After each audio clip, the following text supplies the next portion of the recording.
Hi everyone, Omar here from Leadpages. In this video, we're going to run through Page Studio's Styles feature, which allows you to instantly theme your pages, whether it's preparing for a specific seasonal campaign, or perhaps you have had a recent brand update and you want to change your brand style as well. So that is all possible with Styles, and it's super easy to achieve. So we're going to start out by showing you the power of Styles. I have a templated page here built out from the pre-made section. I'm going to head into Styles to show you very quickly what Styles can do for you. So already out of the gate, we have a range of pre-made styles within the Styles library selection. And this is going to be an ever-growing style library that will curate for you, which you can search through and find styles that you might want to use. So before going and creating your own style, let's explore one of these. I'm going to go ahead in this example and choose Pulsio. Here's the style preview with the fonts, the color palette, and the button styling. And once you go into the individual settings like text, you can see all of the text styling over here, the color styles and the button styles. You can go ahead and preview the properties of those and update them if you wish. Now I'm happy to keep this as is. I'm going to go ahead and add it to my own style library, and you'll notice it appear within your styles menu now. So this is now your own style, which you can make updates to and you can apply on your page. Let's go ahead and click apply and see how instantly this changes the look and feel of this page. Just like that, the fonts have been changed. As you can see, the background colors have been changed, the button colors have been changed, and it adopts that specific style. Let's go ahead and try a couple more of these. So I'll go ahead and choose Elegant Marketing. We'll add that one to my style library, and we'll also choose Text Space. Let's go ahead and click apply. So Text Space is more of a dark theme, as you can see. And Elegant has a more sort of sophisticated look, as you can see. And so this is the power of style, being able to quickly test and iterate different themes for your pages. Now let's go ahead and create your own style. To do this, you simply go ahead and click the Create New Style option at the very top of the style panel. And instantly you'll be able to see the default style that we provide you.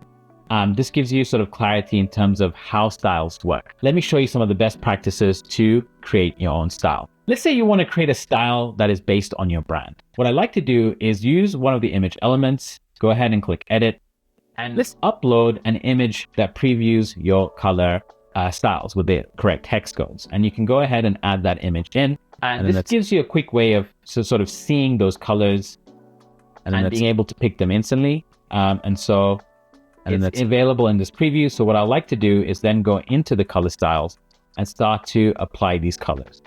Let's say this deep red is your primary color, and then you have a secondary color, which is this sort of deep blue, and then the tertiary, which is this dark purple. Then we have what we call text, accent, and background. This is the best practice that we recommend, is using these three colors for those very purposes.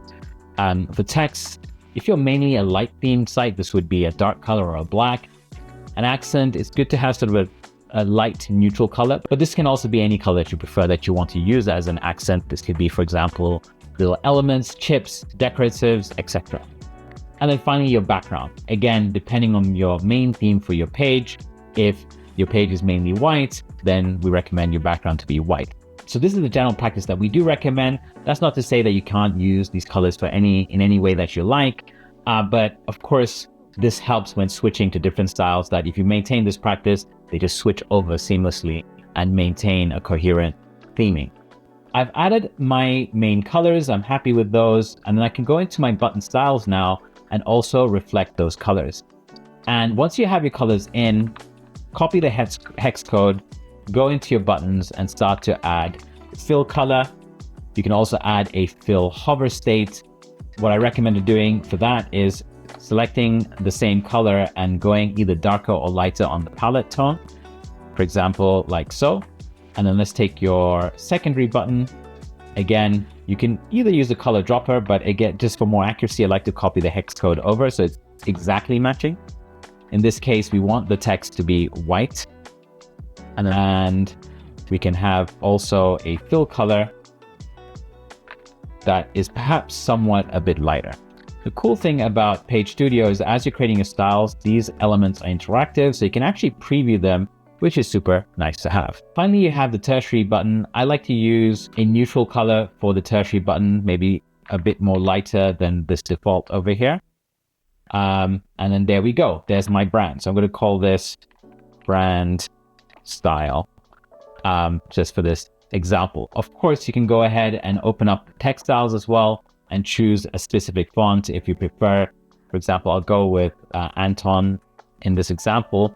We'll keep Roboto as the body text, but you've got all your different styling options from your H1s to H6 with the sizing, with your body text and your links.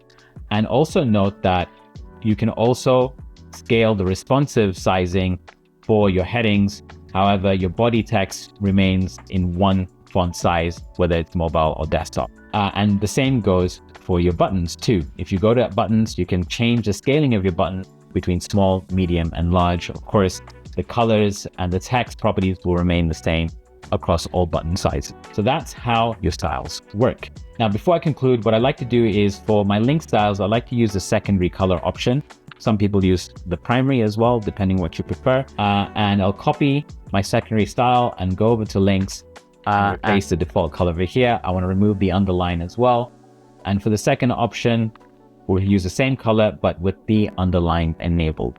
There we have it. That's my new style. I'm going to go ahead and click add. And just like that, you can see over here, my new brand style available under my styles. Let's go ahead and click apply. And just like that, you have your new brand style applied to your page. And the really cool part of this is that this brand style will be available across all of my Page Studio projects, so I don't have to keep recreating it, and I can instantly switch across any style I have within my style library. So it's a really efficient way of working and theming your pages. Now I want to go through a couple of tips when it comes to using your style.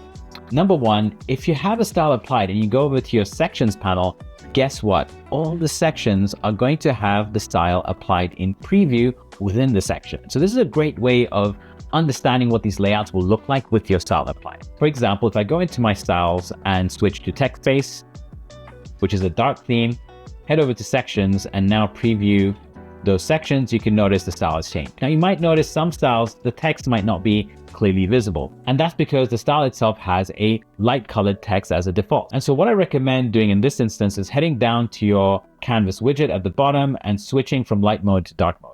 Now, as you can see, you can clearly see the text and the preview of these sections based on the style applied. And the same goes for the previews within the style library itself. If you go into some of these styles, you might not be able to see the text simply because the style itself has a light colored text. And so switching to light mode makes it almost invisible. So just be aware of that as you go through and explore. Go ahead and try this out, and I'll see you in the next one.